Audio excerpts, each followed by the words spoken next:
श्रीनाथ जी गुरु गोरखनाथ जी के चरणों में आदेश आदेश आदेश। महामाई महाकाली भैरव बाबा भगवान दत्तात्रेय नवनाथ 84 सिद्धों के चरणों में आदेश आदेश आदेश। आप सभी को आदेश आदेश। अलख निरंजन।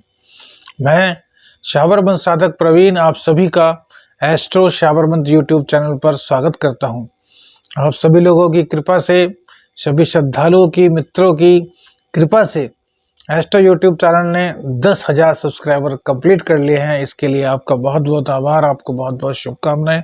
अपने चैनल को इसी प्रकार ग्रो कराइए, हम आपकी सेवा में लगातार तत्पर रहेंगे। बात करते हैं सूर्य राशि परिवर्तन वृषभ लगन और वृषभ राशि की। तो वृषभ लगन में चतुर्थ घर के स्वामी होते हैं सूर्य देव, जो कि अब तक आपके नवम भाव में बैठे थे। सुख भाव के स्वामी का नवम भाव में बैठ जाना अपने आप में बहुत बड़ा राजयोग था। भाग्य का आपको पूर्ण साथ मिला होगा, आपको सुख मिला होगा, घर में आपको सुख की प्राप्ति हुई होगी, माता का आशीर्वाद प्राप्त हुआ होगा। माता के आशीर्वाद से आपके बहुत से कार्य भी बने होंगे। अब सूर्य देव ने राशि परिवर्तन की है। अब सूर्य देव राशि परिवर्तन करते हुए 10वें स्थान में आ गए हैं, जहां पर कि शनिदेव और शुक्रदेव विराजमान है।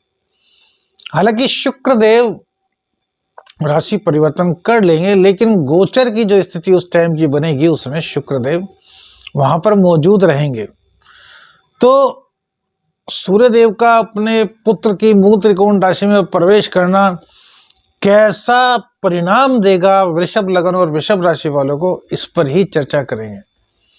देखिए, जो वृषभ लगन और वृषभ राशि है ना, यह बहुत ही एक तरीके से कहें सहनशील राशि है। मेहनत करने में पूर्ण विश्वास रखती है, अपने आप को डिगने नहीं देती। कोई इनको कोई बात सुनाता है ना, सुन लेते हैं, शांति से सोचते हैं कि क्या उत्तर देना चाहिए। जल्दबाजी में वृषभ लगन वृषभ राशि वाले कोई भी निर्णय नहीं लेते। लेकिन जब पानी सर से ऊपर उठा जाता है तो भैया इन्हें रोक पाना असंभव हो जाता है। ताकत इनके अंदर होती है, सौंदर्य इनके अंदर होता है, गुण इनके अंदर होते हैं। बहुत ही प्यारी राशि है वृषभ राशि, शुक्रदेव की राशि है। काल पुरुष की कुंडली में देखें तो द्वितीय स्थान अर्थात धन की स्वामिनी यह राशि है। अब इस राशि में सूर्यदेव 10वें स्थान में आ गए हैं, जहां पर सूर्यदेव अपना पूर्ण प्रभाव आपको देंगे। अब क्या होगा देखिए, राजनीति में यदि आप हैं तो आपका परचम लहराने वाला है। लोग, जनता, आपके आसपास के लोग आपसे पूर्ण रूप से जुड़ जाएंगे। आपकी बातों का उन पर जादू जैसा असर होगा। कहते हैं ना, नेतृत्व क्षमता आपकी बढ़ जाएगी। आप कोई बात एक समूह के बीच में कहते हैं तो वह सभी लोग आपके प्रति सहमत दिखाई देंगे। जिस प्रकार से एक नेता होते हैं, उनकी बात का पूरी जो एक पब्लिक होती है पूरा सहमत होकर के सम्मान करते हैं, नारे लगाते हैं, इसी प्रकार से आपके जीवन में भी सूर्य देव के यहाँ पर होने के कारण काफी कुछ अच्छा होगा। अब बात करते हैं यहाँ पर शुक्रदेव और शनिदेव विराजमान है। शनिदेव ने 17 जनवरी को स्थान परिवर्तन किया है, जहां पर कि ये 2.5 साल रहने वाले हैं। सूर्यदेव हालांकि 1 महीने के लिए अपने पुत्र के घर पर आए हैं। पिता पुत्र में कुछ ना कुछ शत्रुता है, वह बात छोड़ दीजिए, लेकिन सभी को यह बात बताते हैं कि ना तो पुत्र पिता का कुछ बुरा करता है और ना ही पिता पुत्र का कुछ बुरा करता है। मतभेद हैं, सब में हो सकते हैं, कोई बड़ी बात नहीं, लेकिन बात शत्रुता की आए तो वो बात यहाँ पर सेट नहीं होती। हालांकि सीरियल्स वगैरह में आदमी पता नहीं क्या क्या दिखाई देता है। खैर, इन बातों को बता करके कंट्रोवर्सी में पड़ना हमारा उद्देश्य नहीं। हम तो कहते हैं कि सच्चाई के पीछे चलिए, सच्चाई को समझिए। सच्चाई को जानेंगे तो आपकी प्रोग्रेस को कोई भी नहीं रोक सकता। तो यहाँ पर सूर्य देव अपनी जो दृष्टि डालेंगे वो चतुर्थ स्थान पर डालेंगे, तो घर में एक उजियारा दिखाई देगा, घर में एक अलग ही पॉजिटिवनेस आपको दिखाई देगी, घर के अंदर एक आनंद की अनुभूति होगी, घर में धार्मिक कार्यक्रम होंगे, घर में यदि कोई छुपाकर कोई कार्य कर रहा था तो भी एकदम खुल जाएगा। सूर्य के प्रकाश के सामने भैया अंधकार रहता ही नहीं। और यहाँ पर प्रकृति की आप लीला देखिए कि अंधकार और प्रकाश एक साथ बैठे हैं। क्यों? शनिदेव को अंधकार का प्रतीक माना गया है और सूर्यदेव उजियारा। पिता पुत्र हैं, एक दूसरे के विपरीत हैं लेकिन पिता पुत्र हैं।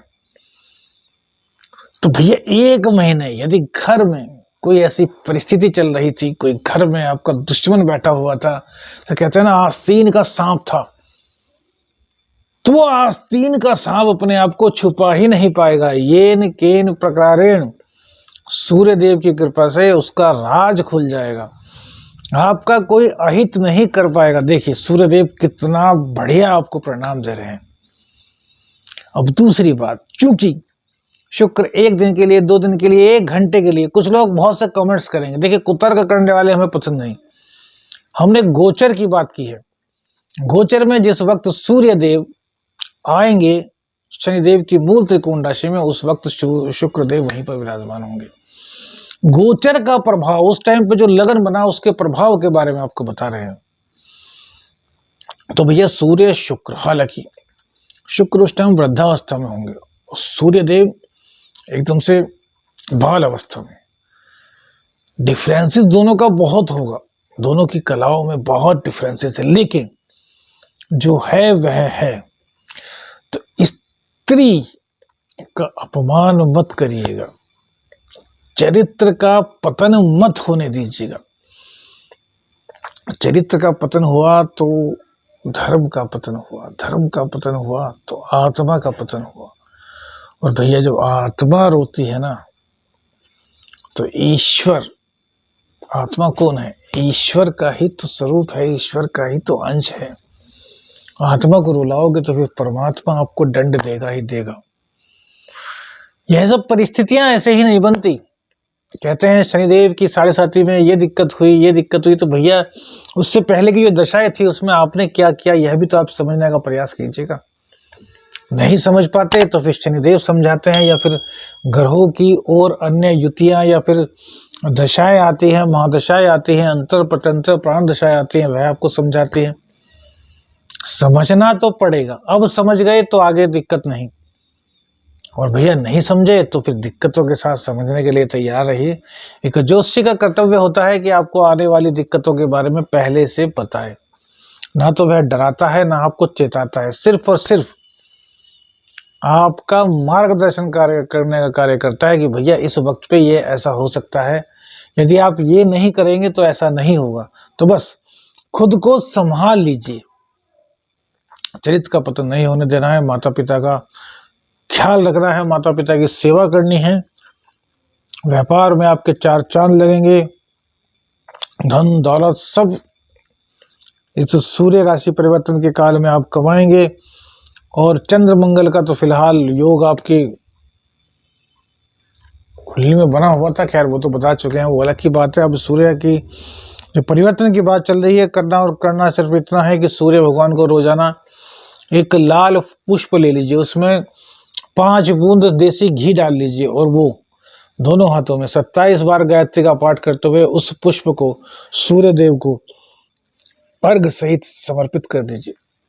बस इतना उपाय कीजिए, यह गोचर काल आपके लिए सर्वश्रेष्ठ सिद्ध होगा। श्रीनाथ जी गुरु गोरखनाथ जी के चरणों में आदेश आदेश आदेश अलख निरंजन। हर हर महादेव। जय जय शिव शंभु।